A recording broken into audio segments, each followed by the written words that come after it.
Muchas gracias, muy buenas noches. Agradecemos a las compañeras y compañeros de los medios de comunicación esta rueda de prensa que encabeza el licenciado José Ignacio Peralta Sánchez, gobernador del estado de Colima. Nos acompaña también el profesor Arnoldo Ochoa González, secretario general de Gobierno, el contador público Carlos Noriega García, secretario de Planeación y Finanzas, el licenciado Cristian Meñas Tobar, secretario de Administración y Gestión Pública, el profesor Jaime Flores Melo, secretario de Educación, el licenciado Luis Huelvas Preciado, consejero jurídico del Poder Ejecutivo. Como primer punto del orden del día, cedemos el uso de la voz al gobernador del estado, que nos dirigirá su mensaje. Adelante, señor gobernador.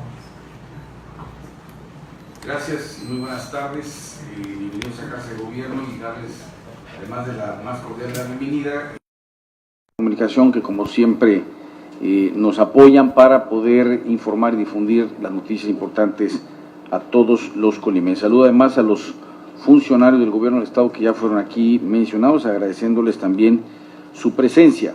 Los hemos invitado, hemos convocado a esta rueda de prensa para decir con absoluta y total claridad que los trabajadores de la educación que están adheridos, agremiados en la sección 39 del CENTE, que son los maestros estatales, tienen derecho a los servicios médicos, derechos que están intactos y derechos que por ningún motivo puede ni siquiera pensarse que se van a cancelar. Este derecho se preserva y el gobierno del estado será el primero en defender este derecho de los trabajadores.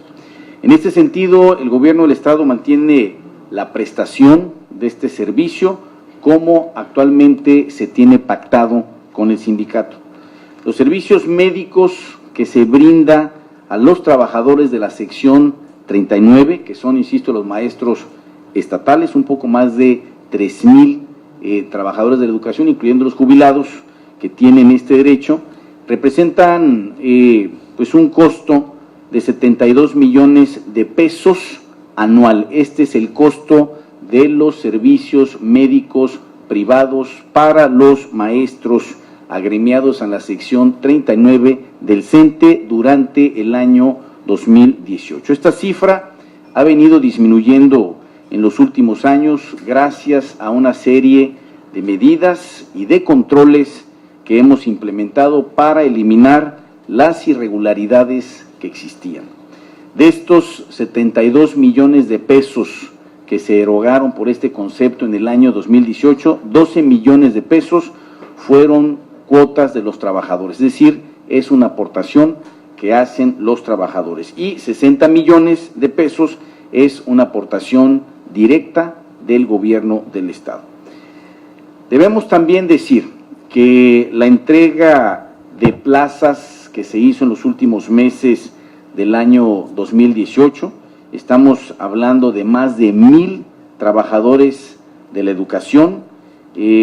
Esto es un tema importante porque se hizo justicia con maestros que ya llevaban muchos años de servicio, pero que no contaban con el servicio médico. Su regularización incrementó sustancialmente para este año la presión de gasto por parte del gobierno del estado y, sin embargo, pues se hace un esfuerzo para cumplir precisamente con este derecho, no obstante los incrementos tan importantes que presupuestalmente se exigen para poder satisfacer los servicios médicos privados de los trabajadores de la educación. También es importante decir que como son medicinas de patente, el comportamiento del precio de estos medicamentos está directamente relacionado con el comportamiento del tipo de cambio en el mercado. Esto, de acuerdo a cifras del INEGI, ha representado un incremento en el costo de los medicamentos de patente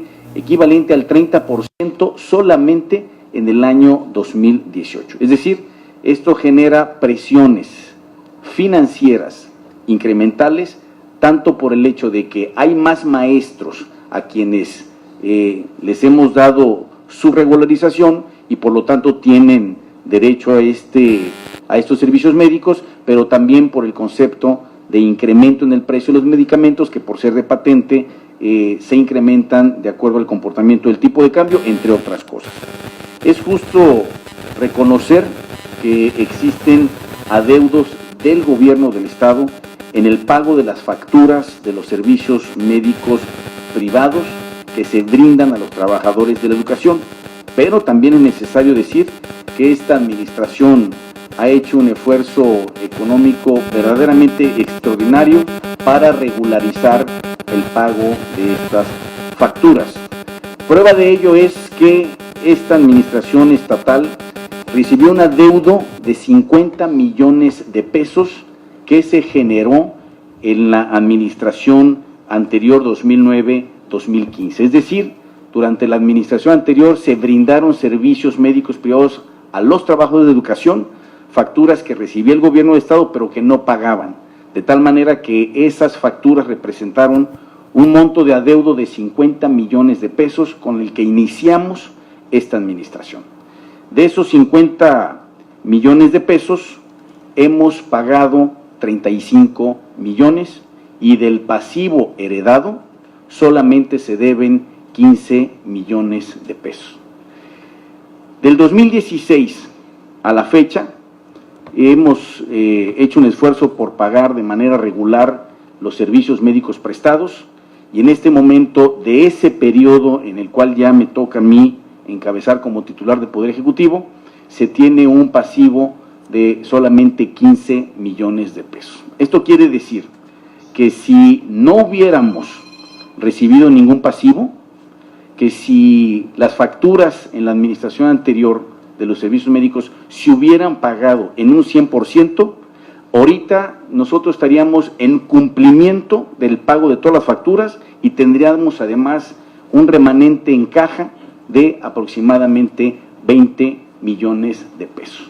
Se tienen dificultades financieras no porque no podamos pagar nuestros propios servicios médicos en nuestra administración, sino porque estamos también pagando un pasivo heredado de, como ya se dijo, 50 millones de pesos. De este tamaño, pues ha sido el esfuerzo económico de mi gobierno para regularizar los adeudos y para poder seguir brindando dichos servicios médicos al magisterio.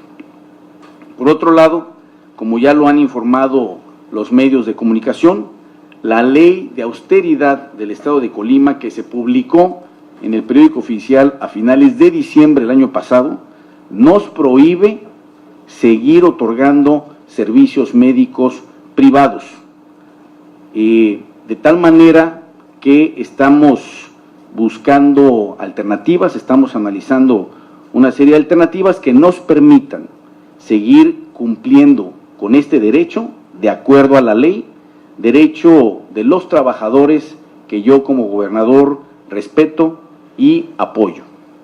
Dejemos en claro que el gobierno del Estado tiene como obligación el cumplimiento de la ley y así lo vamos a hacer. En cuanto al paro de labores que se ha convocado el día de ayer y que se ha registrado el día de hoy solamente en algunas escuelas, antes de que el secretario de Educación nos dé algunas cifras, algunos detalles sobre este fenómeno, sobre este incidente que se registró el día de hoy, es oportuno señalar que su origen fue una información absolutamente falsa, en la cual se señalaba el fallecimiento de un maestro jubilado derivado de una supuesta negación del servicio médico en una clínica privada. Como gobierno del Estado, lamentamos profundamente el fallecimiento del profesor jubilado, el maestro Oscar Javier Hernández González. Extendemos nuestras condolencias a todos sus amigos y familiares. Pero también es pertinente aclarar que ha quedado ya plenamente demostrado que su fallecimiento no fue producto de que se le negara la atención médica. Así lo demostró con documentación la clínica y los propios familiares lo han confirmado en información que ustedes mismos como medios de comunicación han difundido. Por ello el paro de labores no tiene fundamento legal y no podemos dejar a la niñez colimense sin educación. refrendamos nuestro pleno respeto a las y los trabajadores de la educación, pero una vez que se ha acreditado y hecho público en esta rueda de prensa que no existen razones para suspender labores, aplicaremos a cabalidad la normatividad correspondiente a quienes decidan negarle sin fundamento a los estudiantes su derecho a la educación.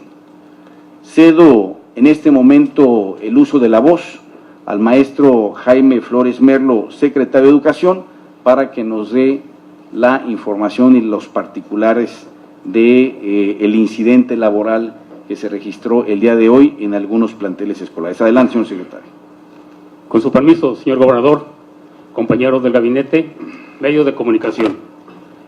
Quisiera en primer término contextualizar cuál es el universo de atención del sistema estatal de los trabajadores de la educación agremiados a la sección 39 del CENTE. Contamos en el estado con un total de 110 planteles de los diferentes niveles de preescolar, primaria y secundaria, que atienden a un total de 13.937 alumnos. En ese sentido, quienes atendieron al llamado de la convocatoria para realizar un paro de labores, el día de hoy tenemos el reporte oficial de 20 escuelas públicas que suspendieron labores injustificadamente, 13 en el turno matutino y 7 en el turno vespertino, afectando con ello la prestación del servicio a 3.933 alumnos y viéndose involucrados en este proceso 344 trabajadores.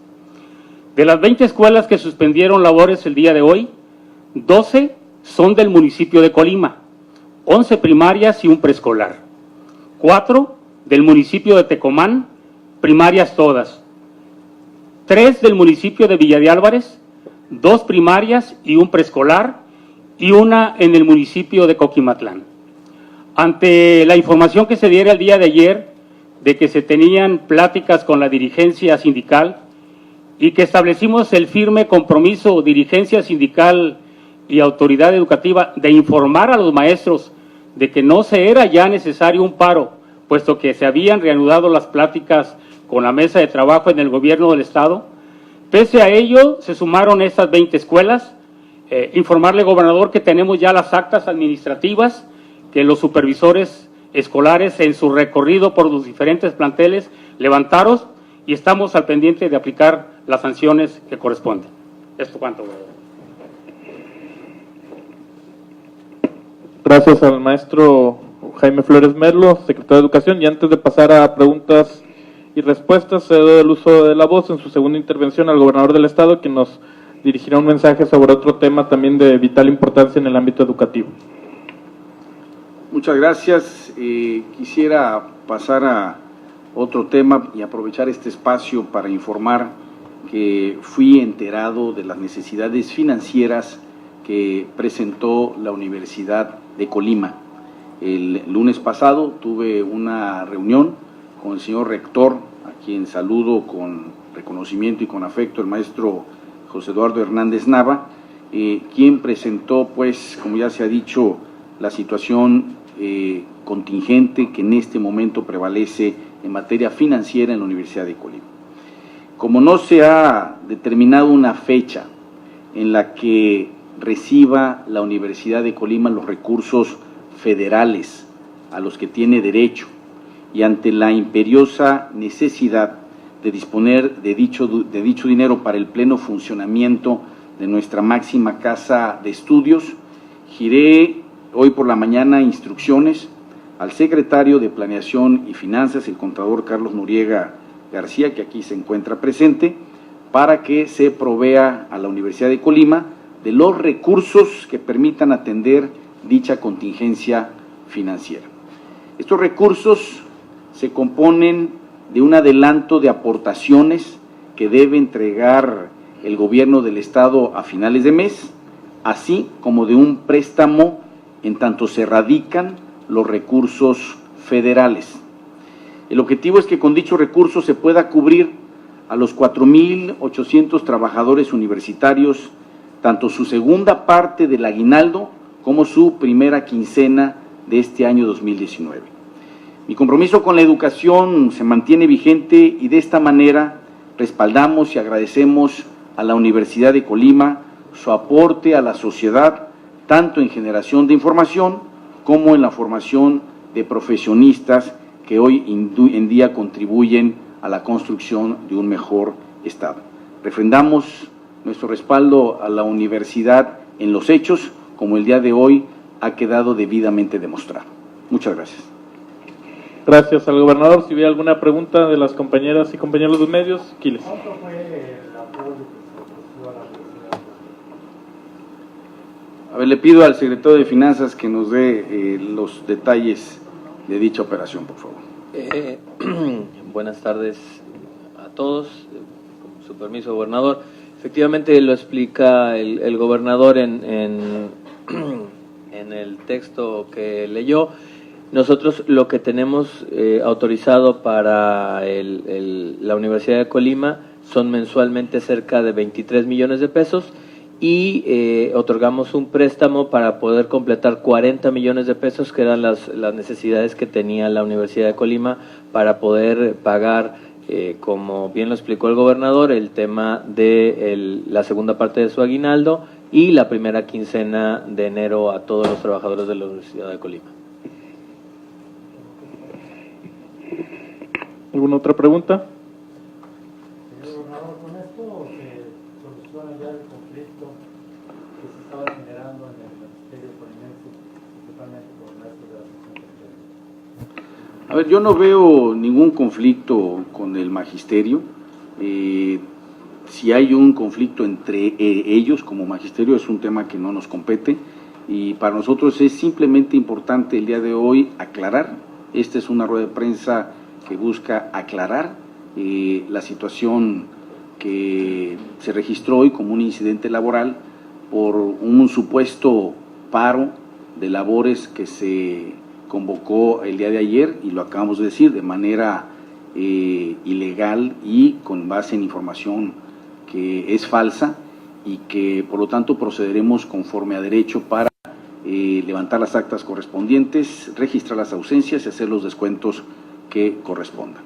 ¿Están garantizando los servicios médicos para los trabajadores de la educación? Los servicios médicos están garantizados, siempre lo han estado, lo seguirán estando y las contingencias que se presenten las iremos resolviendo. Los maestros tienen derecho a servicios médicos y el gobierno del Estado está obligado a brindarlos y así lo seguiremos haciendo. ¿No hay ninguna contraposición entre la ley de autoridad y la ley de pensiones? No, la ley de pensiones es muy clara en cuanto a lo que mandata, en cuanto al objetivo que busca y el tema de la ley de austeridad también lo es, fue publicada a finales del 2018, en diciembre, y estamos en este momento buscando, como ya se dijo, las alternativas que permitan continuar brindando este derecho a los trabajadores, pero cumpliendo con lo que establece la ley.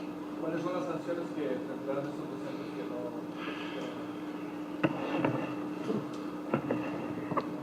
no? Dentro del reglamento de las condiciones generales de trabajo, establece que cuando hay o existe alguna ausencia injustificada, procede el descuento administrativo del día que no se elaboró.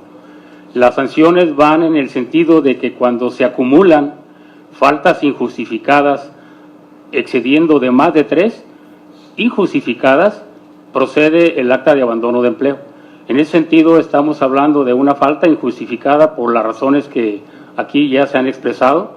Los supervisores escolares de los diferentes niveles levantaron ya las actas correspondientes y lo que procede en este caso es hacer lo que es el trámite administrativo del descuento de un día laboral. ¿Saben si mañana va a continuar este paro? No tenemos comunicación.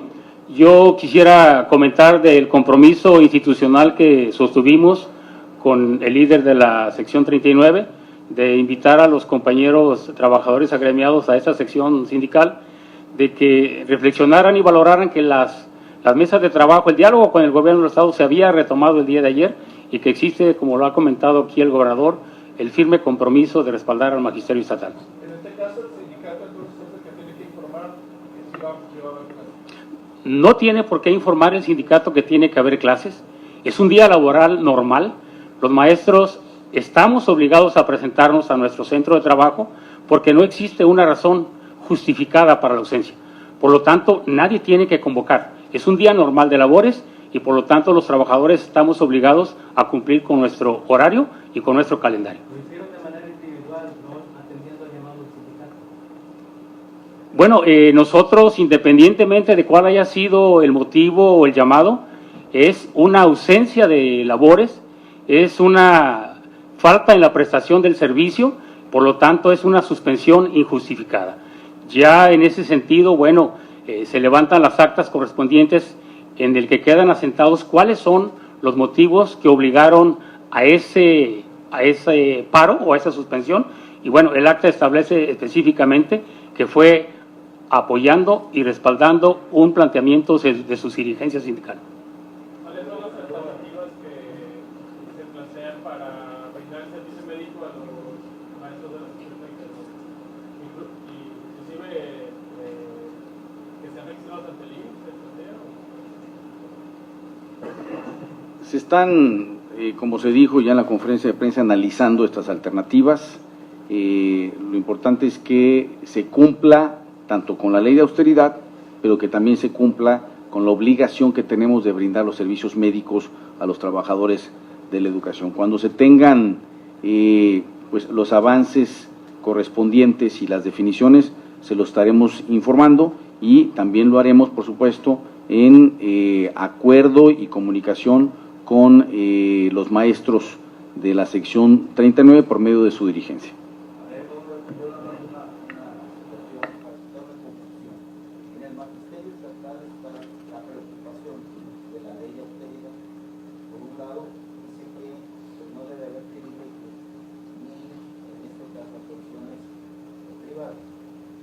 Ya se habla de alternativas, que puede ser social, cualquier vero, como decía el diputado, pero en términos reales, serios, en este momento, ¿cómo están los maestros del servicio médico?